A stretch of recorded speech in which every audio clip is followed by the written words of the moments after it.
Chen is a data scientist based in New York City. She has spent the past several years supporting public safety research for local government, designing studies and applying statistical and machine learning models to make sense of complex data. Her project, WasteNotNYC, is an interactive data experience that invites visitors to rethink the journey of their food waste through play and data storytelling. Check out her work, link is in the description box below.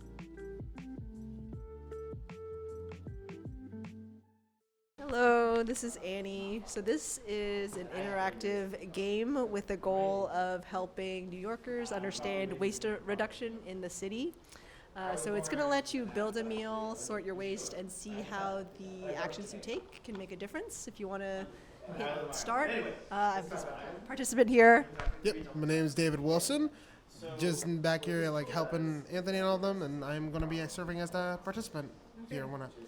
All right, you can get started if you want to press the begin. Right, so you are hungry and you're out and about, didn't have time to pack lunch.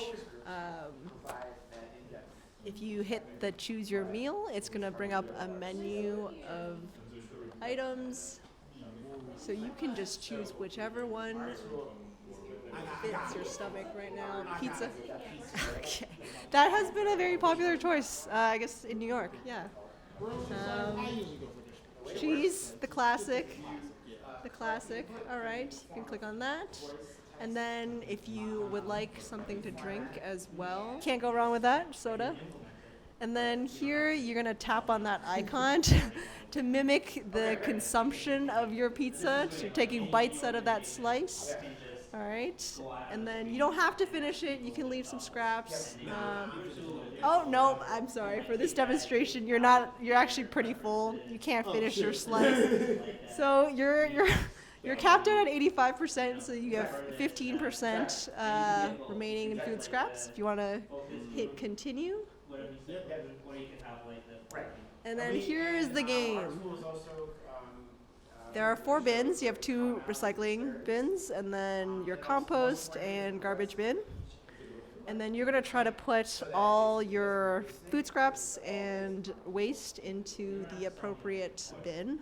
Yeah, and then hopefully you'll do that correctly, or you'll learn something new.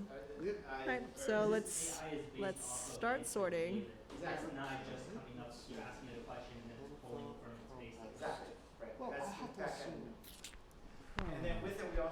The thought process here. Yes, considering that the cheese slice, I'm assuming food, is somewhat degradable. I'm assuming that could go into compost, maybe. Or would that work? Compost, maybe. Oh yeah. Yep. Okay, the aluminum can, that's definitely in plastics, metal, and cartons, I'd say. Yep. The pizza box, paper and cardboard, I think, or maybe? Yeah. And then napkin, that's a good question. This one might be a little bit tricky. Would it be paper, cardboard, or would it be landfill? Take a guess. You got this. Yeah. If it's matching the whole thing, then maybe landfill? Yeah, so this is I think a lot of people didn't know this, and I didn't know this before trying to make this game. It can be composted. If you scroll down a little bit, there's a button that will let you go on to the next slide. Sorry, it's just, there we go. And then you hit the see your impact button. And then, yeah, here you see your results. So you did pretty well. It's just that napkin. So you thought it could go in the landfill, but in fact, it's compostable. And then if you continue, you're going to get a bunch of stats. So that first one to the left, this is the amount of CO2 equivalent that your meal would generate if all of that went to the garbage. So you didn't do any sorting, 14 grams. And then on the right, it's the net greenhouse gas emissions of composting your meal. And then that bottom one is the climate benefit of composting instead of landfilling. So it's, basically it's the sum of those 2 top numbers up there. And if we want to translate those grams of CO2 equivalent to something you can feel, that's what you get with the smartphone charges. Yeah, so basically if you did everything correctly, that's equivalent to 3 full charges on your phone. Yeah, and then if you want to hit the see your impact over time, if you had that same lunch, same waste, 365 days a year, this is what you would be seeing.